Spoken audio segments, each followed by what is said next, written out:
अस्सलामुअलैकुम, मैं हूं सबा भट्टी और आप देख रहे हैं MAT20 न्यूज HD। आइए नजर डालते हैं आज की अहम खबर पर।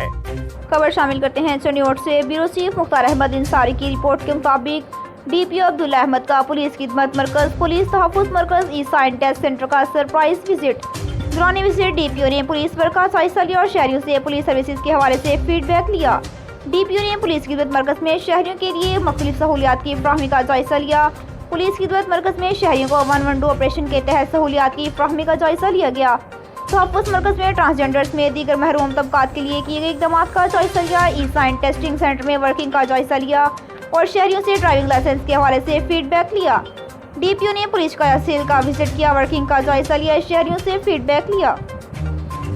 पुलिस दफातर में शहरियों को बर वक्त रहनुमाई और जदीद सहूलियात की फ्राहमी को यकीनी बनाया जा रहा है। शहरियों को बेहतर माहौल में पुलिस सर्विसेज फ्राहम की जा रही है। DPO अब्दुल्ला अहमद।